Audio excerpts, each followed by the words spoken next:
Yeah, I'll react to that, sure. Do this one? Yeah. Talking to myself. Yes. Canterbury Cathedral. I was kind of like, should I do this? Memory Seekers, they're a great channel. And if I did this one, I'd have to cut it up because it's like 2 hours long. So, hope you guys are doing well. Canterbury Cathedral. Yeah, so Archbishop of Canterbury was sort of the Pope in Rome's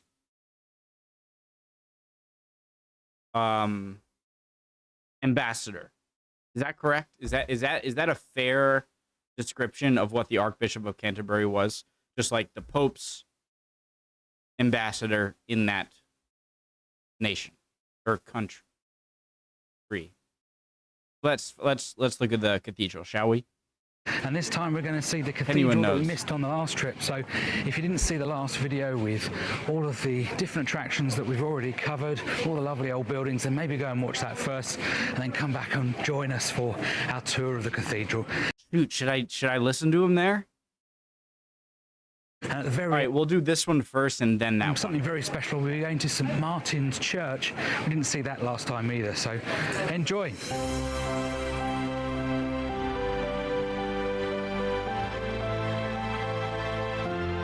Say this all the time, so I'm just going to say it quickly and then I won't say it again.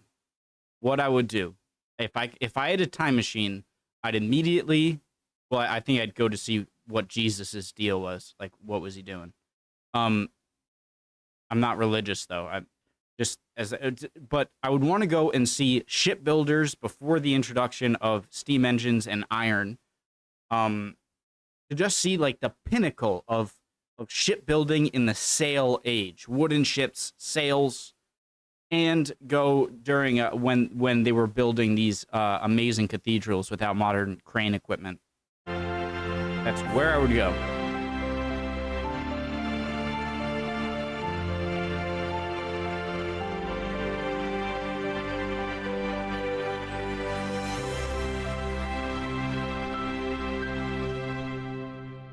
Canterbury Cathedral is in the heart of the walled city, accessed via the visitor centre on Butter Market to the right of Christ Church Gate, shrouded in scaffolding during our visit. Your ticket will give you access to the cathedral and the precinct, the grounds around this cathedral. We spoke of St. Augustine in the last video.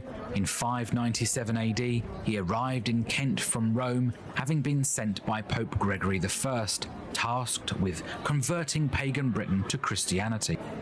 Having swayed the local king Ethelbert, Augustine and his monks were given land outside the city walls to set up an abbey and also a church, St. Martin's, now the oldest church in England still in use. Voice crack.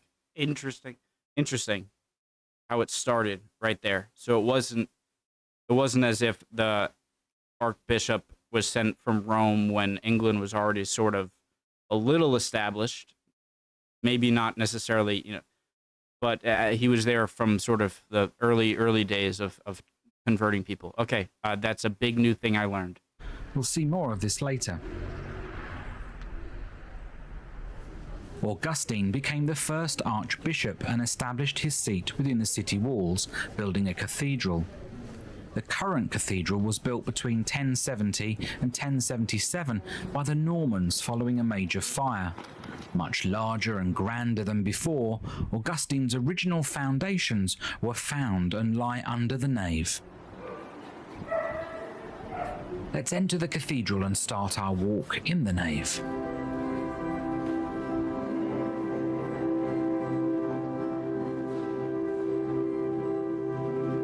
Arches are beautiful.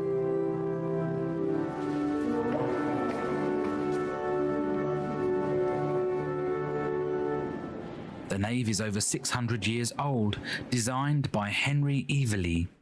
The vault is 26.5 meters, 82 feet high. At the west end is a huge window, slightly obscured today, filled with stained glass, much of which is over 800 years old. On the north side of the nave is a beautiful 17th century marble font that not long after completion was broken up during the English Civil War. William Somner collected all the pieces, held on to them, and when the crown was restored, so was the wonderful font. Is that important?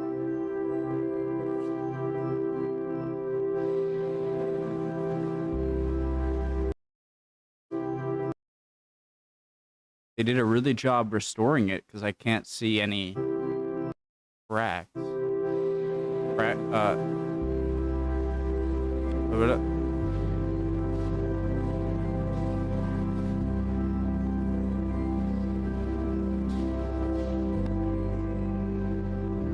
Whoa. Much of the nave ceiling is covered presently for the finishing touches of restoration to be revealed later in 2020. That was the oldest cloth I'd ever seen. Jesus.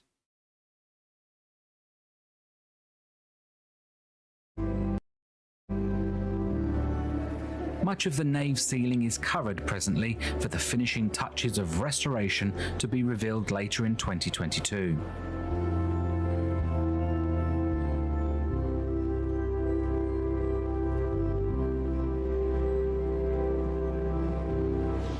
Climbing the worn and shiny stone steps, we reach the Pulpitum crossing.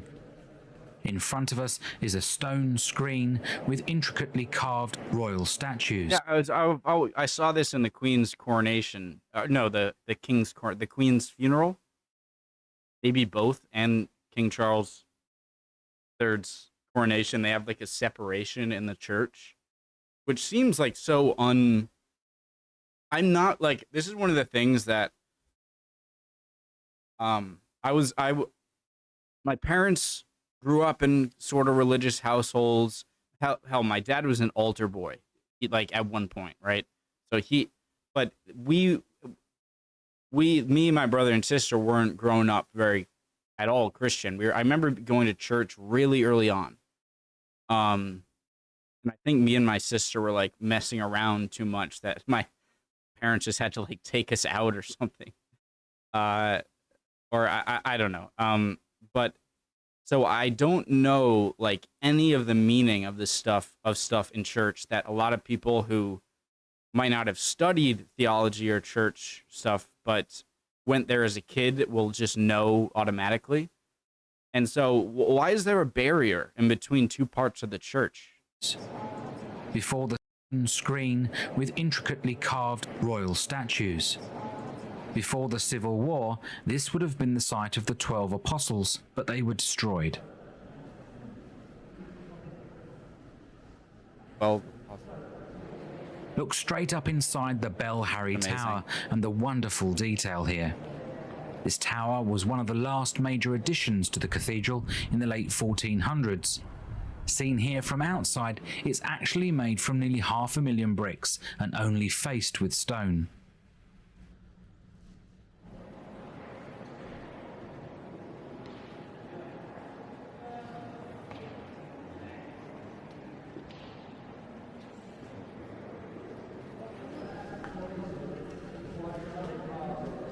The Archbishop Thomas Becket was famously and brutally murdered by knights of King Henry II in 1170. Heading to the martyrdom, a modern altar and sculpture marks the spot where the savage by knights of King Henry II in 1170. Heading to the martyrdom, a modern altar and sculpture marks the spot where the savage killing occurred.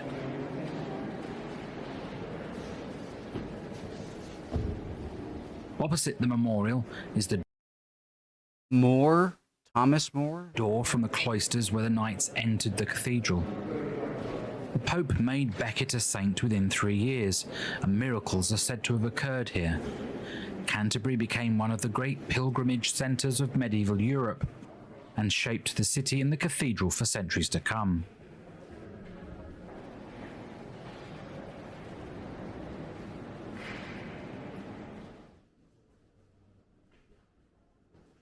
Heading to the crypt, the oldest remaining part of the cathedral, Romanesque in style, it was here Becket's body was taken, laid to rest the next day.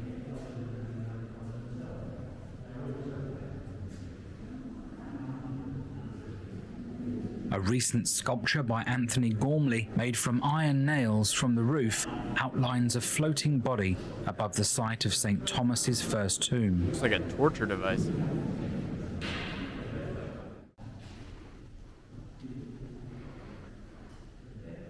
There's no way that's not new.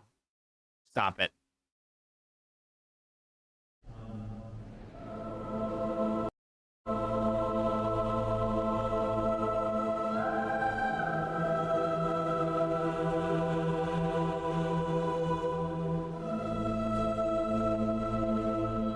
The choir is over 800 years old, rebuilt in 1174 following a terrible fire, and was the first building in Britain to have a Gothic style. Its French architect William of Sens fell from scaffolding when inspecting the blue central roof boss.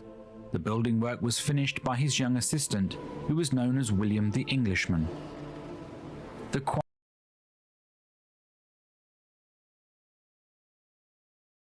This thing was 600 years old when America was started. choir stalls are dark wood from the Victorian. I don't think you guys. I think you guys have a longer image of time than we do. So when you see me like in awe of some length of time, and you're like, "What?" Okay, freaking.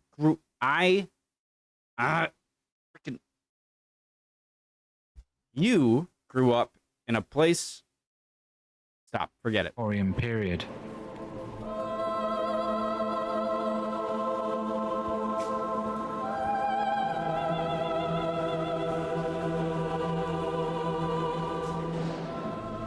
In the distance is the high altar leading to Trinity Chapel.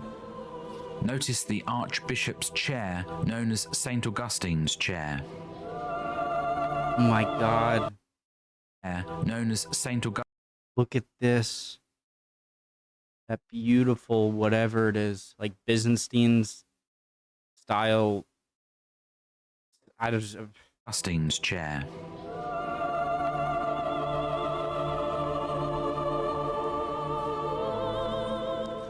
Trinity Chapel was badly damaged in the fire. Guys, like, I am not religious at all, but I appreciate religious buildings for their historical significance. So I admire them a lot, you know, albeit me not being religious. You know? And rebuilt larger and wider to accommodate the pilgrims travelling to the shrine of St. Thomas of Canterbury, as he was also known in the Middle Ages.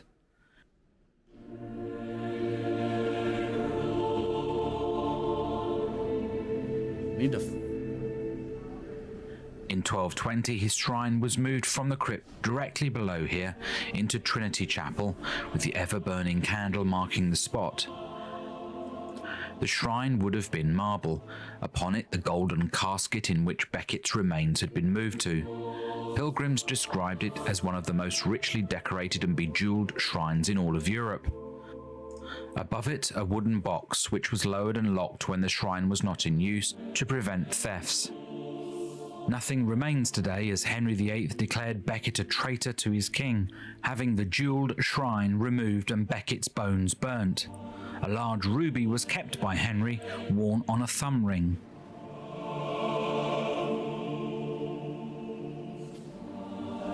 Guys, was King Henry VIII's execution and divorces and eventually being fed up with the Catholic Church, like, was all of that due to the fact that the women he impregnated or married and impregnated never had a son? Or is that oversimplifying it? Like, was all of that because, like, he was just, like, again and again, like, trying to re-roll a wife, like, to give him a son? And is that an oversimplified reason for all of his attacks of, you know, executions of wives? And I think only 2 are actually, and fight with the Roman, with the Pope, or the Roman Church, Catholic Church. Like, was that it, or is that oversimplified? Does anyone know?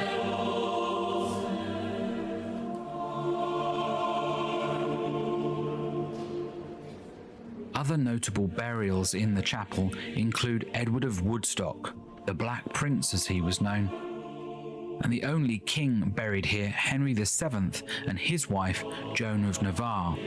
You can step up to look over their tomb.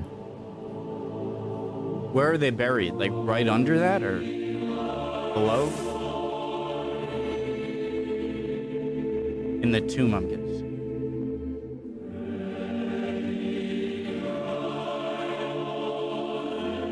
So what's going on here? Some guy is like praying, and then he's praying again.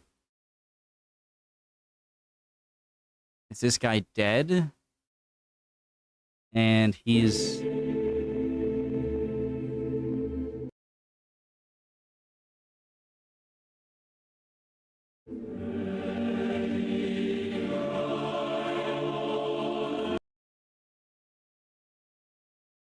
What story are you trying to tell here, church? I'm confused. The Corona Chapel was a sacred part of the cathedral, almost circular, known now as the Chapel of Saints and Martyrs of our time. From outside, Becket's Crown, as it was named, was an 18th century addition. Pilgrims would come here from 1220 to pray at the shrine of Becket's Crown, a fragment of his skull preserved following his murder. The cathedral has other treasure on display, from goblets and chalices, but the star find was in 1938 when an excavation of the Great Cloisters unearthed a 10th century personal sundial, probably used by a monk. So this is an old version of like a pocket watch that you'd see like stereotypical rich early 19th century guys.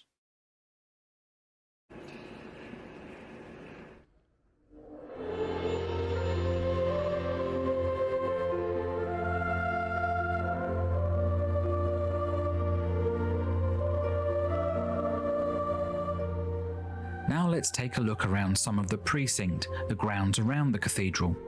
They are part of the UNESCO World Heritage Site. Many visitors seem to miss exploring these parts of the cathedral and are well worth a stroll, and they have stories to tell. The Canterbury Warhorse reminds us of the 8 million horses that died in the First World War, representing 8 million? Conflict and loss of human and animal life.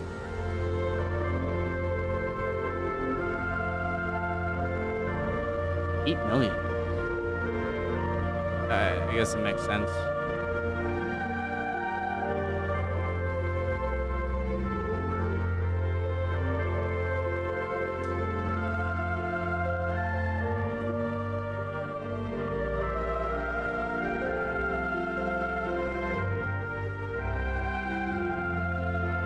Why did that image fill me with like so much happiness? Some images just, guys, I don't care, I'm pausing. Some images just make me like shiver with happiness. I don't know what it is. It gives me like a Harry Potter type feeling or something. I'm sure it's annoying. Oh, Harry Potter. All right. And that's one of them. For some reason, this picture right here. It's like a deja vu feeling, but not a deja vu feeling.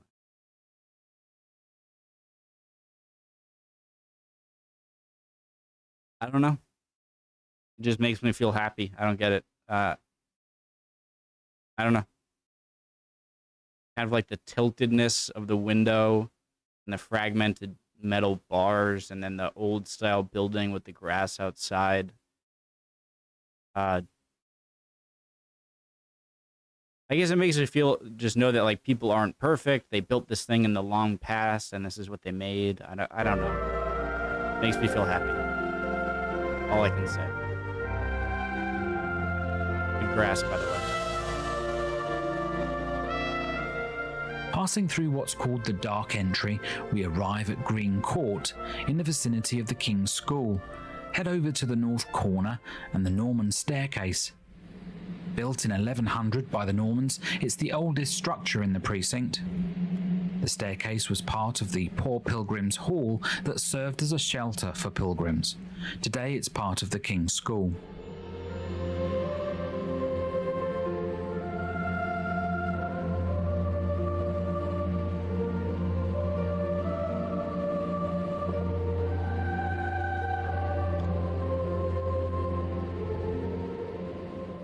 Heading back towards the cathedral on our way to the great cloisters, we notice a water tower. Dating back to the 12th century, Prior Wilbert wanted to bring fresh water into the priory buildings. Using lead pipes and a sophisticated system, they did just that from a well near the cathedral, allowing the monks to regularly bathe. In lead.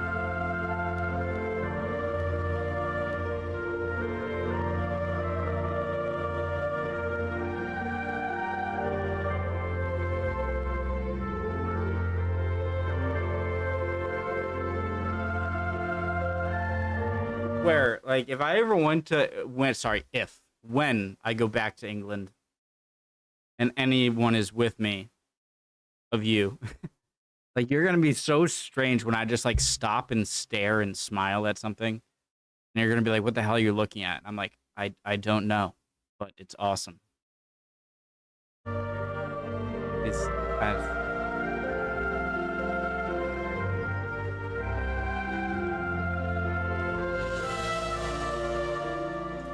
The great cloisters linked up many areas of the monastery. Spend time looking up at the carvings and shields that cover all areas of the ceiling.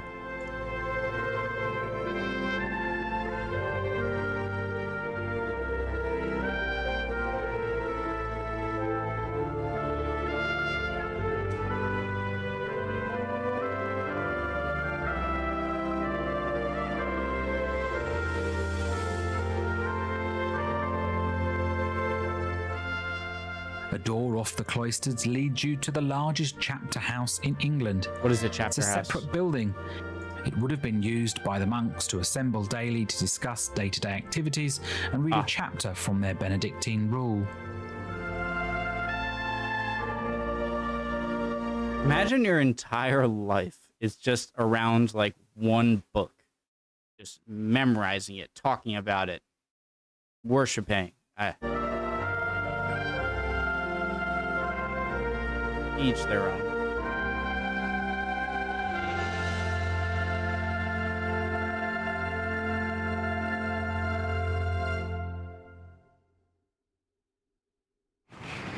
So I think once they remove all the scaffolding, the cathedral is going to be absolutely amazing again. They've really done a good job. It's taken a long time to get it back to such a good order as it will be later this year. We're now heading to St Martin's Church, so we'll do that and see the oldest church in England. How is he holding it so steady? It's about a 15-minute walk out of the city walls to the church. You will be passing the St Augustine Abbey on your way, and you can poke your head in the entrance and have a quick look without paying. Of course, you can visit as well. Head up North Holmes Road. Anyone lives here, by the way, or has been here? I'd just comment anything. I want to see it. Of you. Road, and the church will be in front of you. The sign says that in fact the church is the oldest in the English-speaking world, as well as the oldest parish church still in continuous use in England. First built in the Roman times in 597 AD when Augustine arrived, it was the private chapel of Christian Queen Bertha of Kent. St Augustine and his companions worshipped at the church until King Ethelbert granted him the land for the world-famous abbey and cathedral.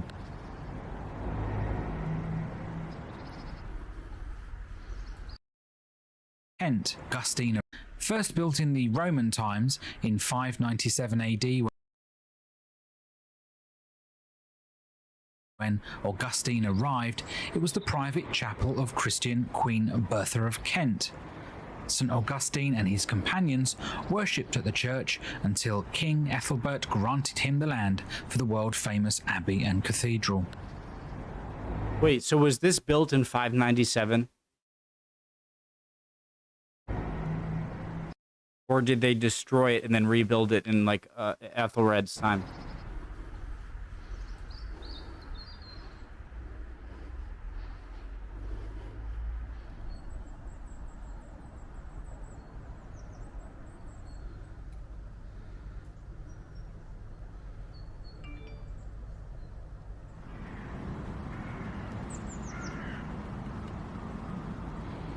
crows crowing fittingly.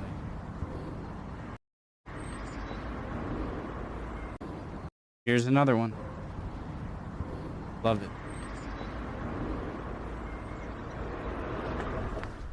I have to pee so bad, but I don't care.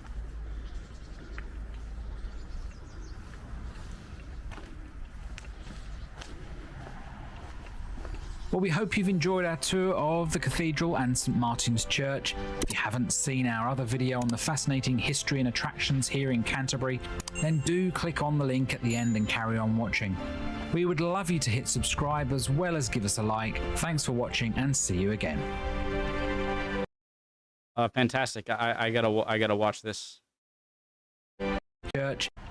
How do they build this? It looks like the inside that they fill between castle walls and then put the ordinary, like organized blocks up it. But how do they? I gotta pee really bad, guys. It was a beautiful video, awesome video. Memory Seekers, great channel, one of my favorite travel channels. I hope you guys are doing well. Love you guys. If you're not doing well, chin up. Emotions are fickle, my friend. You'll be good soon. Don't worry. Bye, guys.